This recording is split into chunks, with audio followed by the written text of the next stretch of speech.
Academy Alive friends and fans from across the entire planetary system. We are here tonight for the third of 3 installments of our path-breaking mini-series on Tex-Mex classics. First we did carne guisada, and then we did beef picadillo, but we realized we missed something very obvious, which is the reigning king ninja of appetizers, chile con queso. Now, if that word is not familiar with you, we have prepared an educational aid here. It is spelled like that way, and it is pronounced queso. Now, you'll most commonly hear it, at least in these parts, queso. That's not the worst way to do it. And then occasionally you'll hear the really ignorant version, queso. But we're looking for queso, or maybe a little queso. Our dog's name is Queso, and she gets it pronounced the middle way. But properly, it's chile con queso. And the way this dish is almost always prepared in most Texan households is by the simple combination of processed cheese, aka Velveeta, or maybe it's not cheese at all, I don't know. And this famous ingredient, rotel, tomatoes, and green chilies. I mean, you can't go to a tailgate, a church supper, a picnic, a memorial service, whatever. There's going to be a crock pot full of queso there. However, Joe, the battle rages on of is there a better way? Is there a better way, Joe? Well, we'll test it out. This is going to be the quite fancier version of queso. It has like 2 kinds of nice cheese. Mm-hmm. It's got a lot of different other stuff in it that we'll get to when we start cooking. But so real ingredients, real cheese. I think there was some milk involved in making the cheese, whereas maybe not that one. Queso the dog is really excited about queso, the appetizer. Of course, you serve it with some fresh tortilla chips. We're going to get to that in a moment. And then if you are at a Tex-Mex restaurant in Texas, or I would say in most parts of the country, you're going to wash down your queso with a frozen margarita. And so we're going to unveil all of the secrets. We're opening the book of secrets. Any report regarding what's on page 47? Revealing everything tonight, folks. The greatest treasure of all time. So it's good. Life-altering, sir. Stay tuned. All right, folks, the showdown is about to go down, as they say.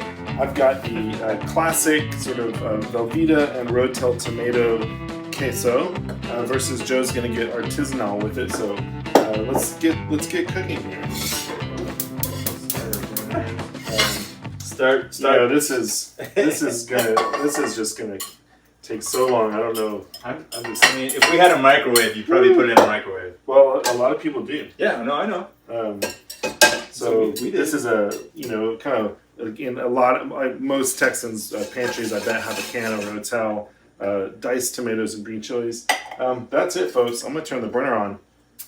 So real quick, I have a couple tablespoons of butter melting. I'm gonna throw in some jalapeno. This is about 1.5 to 2. You can split the difference with serranos and jalapenos if you'd like to do that, but it's just how hot you want it to be. It looks like Joe's gonna be here for a while, so I'm gonna go start working on those margaritas. Please do. Yeah. I've got half of an onion. You can use whatever onion you have handy. This is a yellow onion. And then I'm just gonna let that sweat and get translucent. And when that's ready, I'll throw in some garlic, 2 cloves of garlic, and cook that for about 30 seconds. And then I'll add in 2 tablespoons of flour. It is possible that the most refreshing drink for your mouth on a hot Texas summer day is the frozen margarita. It is like air conditioning for your mouth. It is impossibly refreshing.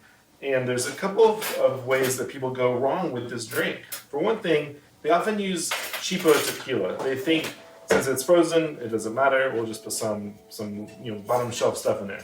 You gotta always start with a good quality tequila in the drink. The other thing is about balance.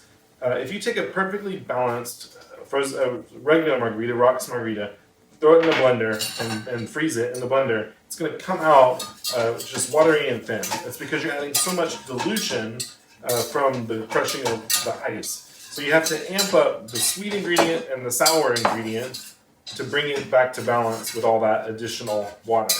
Now, it may seem like a cop-out to use my own handy resource here, but we did a lot of research when we wrote this book on the frozen margarita, and so I'm going to consult my own recipe here.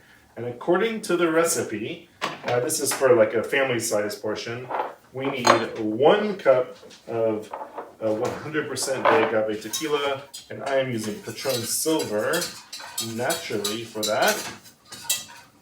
And then we'll also use an equal part of Patron Citronge orange liqueur. So that's a lot more than you would usually use balance-wise, but it all works out once we freeze it. So there is 1 cup of Patron Citronge, and then I have 10 ounces of fresh squeezed lime juice here.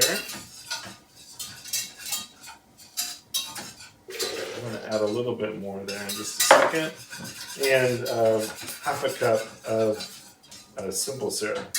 Again, this would be cloyingly sweet if you were just shaking it. It's all going to work out once we freeze it.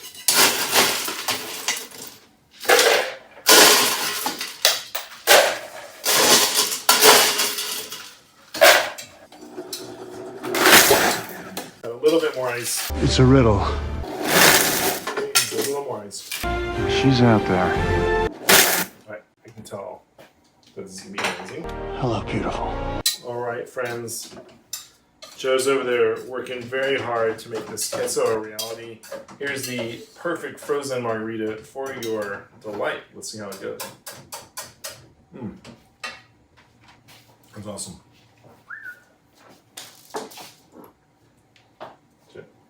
Thanks. You handled that well. I was actually mostly just making margaritas. Joe made the dishes. We've got the sort of classic Velveeta and Rotel tomato queso. And we got the fancy version, which is, for all intents and purposes, it's a overly cheesy Mornay. Oh. Because you just make like a bechamel, Your accent. Pennsylvania Dutch? all this, the veg in it, and then the cheese. And just kind of watch if you have to add more milk to it, you know, so like keep Okay. it the right consistency. Oh. That's it. Nice. I mean, this is a timeless flavor that every kid grows up with. You really can't go wrong with it. Hard to improve on a classic. Let's see here. I mean, this is good. And it also feels like, for us, queso is a condiment anyway. You can put it on all sorts of stuff. Oh yeah, it's an appetizer and it's an ingredient. But I gotta tell you that when I think of queso, my sense memory wants the easy melt variety. Then, I mean, the fancy's great if you got the time to do it. I wonder if the two together is like really good. I'm up for it, are you? So Joe made a couple other condiments, toppings, whatever. I think you'll often see on the TexMex table.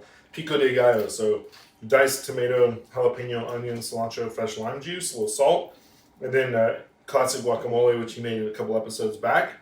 If you combine these things with queso, Combination. you get a very legendary dish that the Mexican restaurant here in town called Matzal Rancho. This is Bob Armstrong dip. You can get 2 sides, a large Bob or a small Bob. This might be the most famous cheese in Austin, Texas. Or a lot of different places will have a variation of it. That's queso compuesto.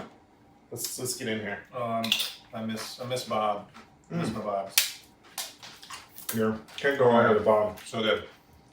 So interestingly, I'll tell you, How's the combo? they're really good actually together. Okay. That actually, that's kind of a winner. Oh.